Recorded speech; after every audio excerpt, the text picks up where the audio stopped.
to take possession of the lands prior to formal vesting of the lands, which happens in accordance with Section 5. The President may by order authorize the Commissioner of State Lands to enter onto the lands prior to formal vesting and apply it for any purpose connected with the use to which it is intended to be put on acquisition.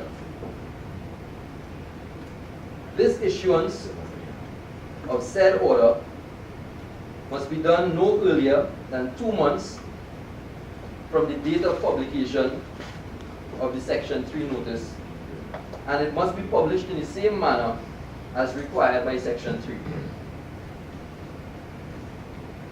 After the publication and service of Section 4, the state has 6 months in which to take possession of the lands and commence execution of the works.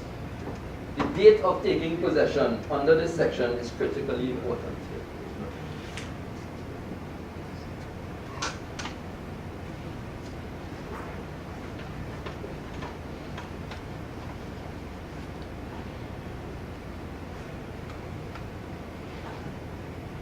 Section 5 of the Land Acquisition Act speaks to the order that the President may make, which declares that the land is required for a public purpose. This declaration is conclusive evidence that the land is required for that public purpose, and upon the date of publication in the Gazette, formally vests the lands in the state absolutely and free from encumbrances. You will recall that Section 5 occurs either after Section 3 or Section 4, depending on the circumstances of the acquisition. Upon the publication and service of a declaration made under Section 5, any person interested becomes entitled to compensation.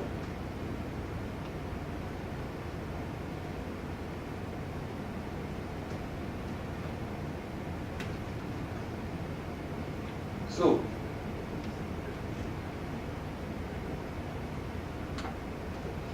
those 3 sections are the important sections in terms of the process which the Land Acquisition Act lays out to be followed.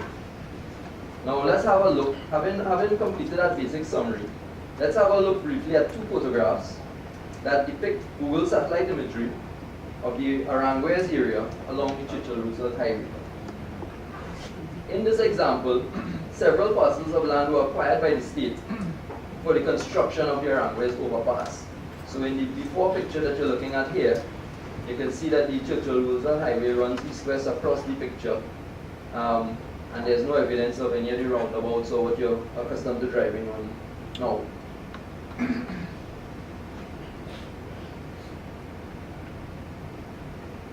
And highlighted here are just the 2 roundabouts which make it a little bit easier to understand that those are the flag, that the north-south arm line on the, that'll be your right-hand side of your screen, will be the overpass that now exists. So everywhere that, that these new roads now exist, those lands would have been affected by the acquisition, and there would have been some form of compulsory acquisition that took place for each of the persons that either own lands and held legal interests along that particular area.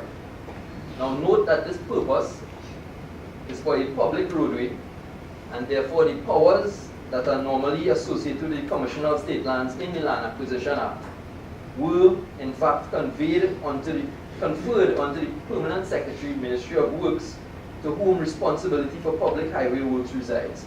So, in the Act actually provides that the Commissioner of State Lands, who would normally oversee all compulsory acquisition, all public for public purposes, may convey those rights to the Permanent Secretary in the Ministry of Works or Ministry of whatever is the name of the ministry at the time, in terms of highways and highway works.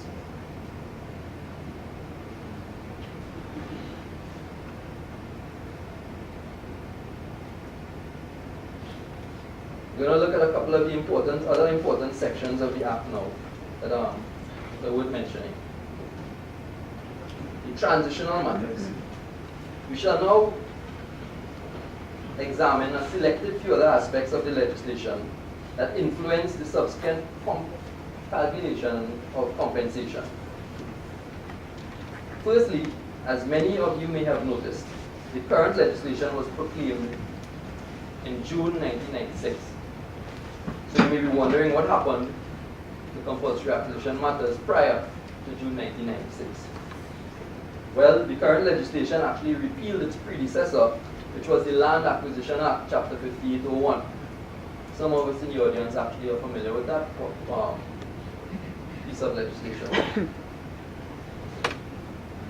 Anyway, Section 40 of today's legislation makes provisions for instances where an acquisition may have commenced prior to today's legislation, or may have commenced under the old legislation and was not completed on the date of coming into effect of the current legislation.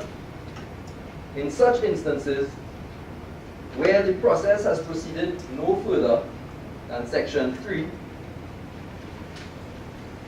then Section 3 of the current legislation shall apply from the date of coming into operation of the new legislation, and the requirements of the current legislation are also deemed to have been satisfied.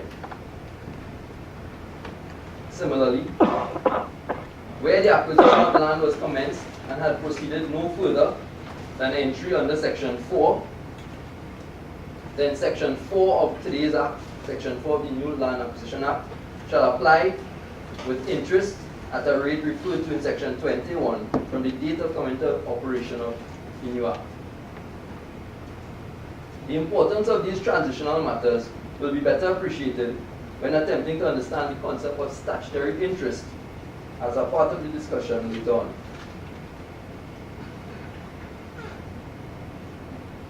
So, compensation.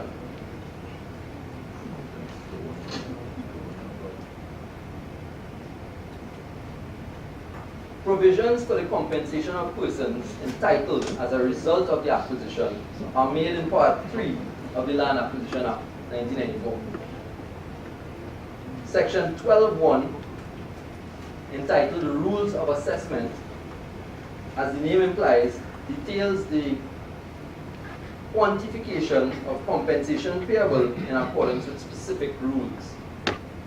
The legislation makes provisions that the acquiring authority must compensate the expropriated owner for land taken away by way of value of land taken. Also, for the depreciation in any value, the depreciation of value in any value to any of the land retained, and to any damages that would have incurred as a direct consequence of the acquisition. So, for example, if entry is made under Section 3 for surveying, and trees or crops are damaged in the process of surveying and trying to establish boundary lines, then compensation will become payable to that affected landowner for the damages that are sustained.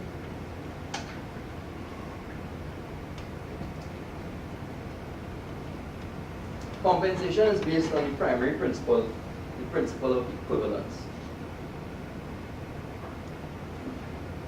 So any claimant has a right to be put in so far as money can do in the same position as if one's land had not been acquired. The principle of equivalence has been developed through hundreds of years of case law, such as the Ricketts versus Metropolitan Rail case, or the Horn versus Sunderland Corporation case. Alternatively, it can be said that the claimant gains a monetary payment not less than the loss imposed on him in the public interest, but on the other hand, not greater.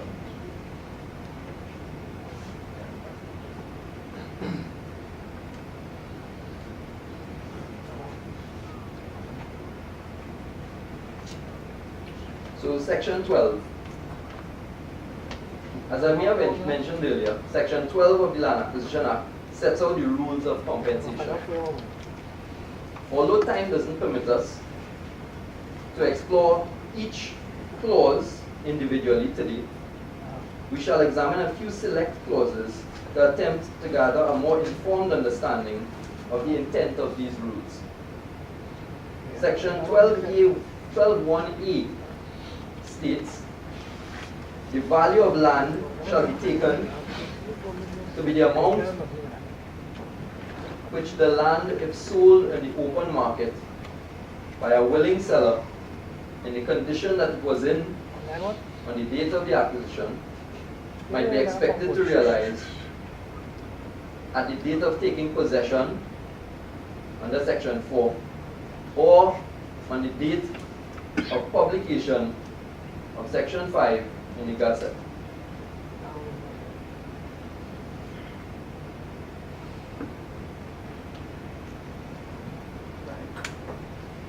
Section 12.1c makes provisions for instances when the quantum of compensation may have been influenced by reason of the use of the land in a manner which could be restrained by a court of law or is contrary to law. The intention in law here is to protect the state by ensuring that any increase that may have been attributable to the land as a result of the unlawful use shall not be taken into account in the compensation. This point was best emphasized in English law in the case of Hughes versus Doncaster Metropolitan Borough Council, 1991. The section reads, where the value of land is increased by reason of the use thereof or any premises thereon in a manner which could be restrained by any court of law, or is contrary to law, or is detrimental to the health of the inmates of the premises or to public health, then that increase shall not be taken into account. Section 12.3 specifies those details that ought to be considered and disregarded respectively in making an assessment of compensation. Section states that the assessment of the amount of compensation shall take into account the lawful existing use of the land and the value attributable to any planning permission granted and enforced in respect of the land. It should be noted here that the most appropriate way to establish the lawful existing use of the land is for the claimant or his professional representative to communicate with the Town and Country Planning Division and provide a copy of the advice as a supplement to the claim that is submitted.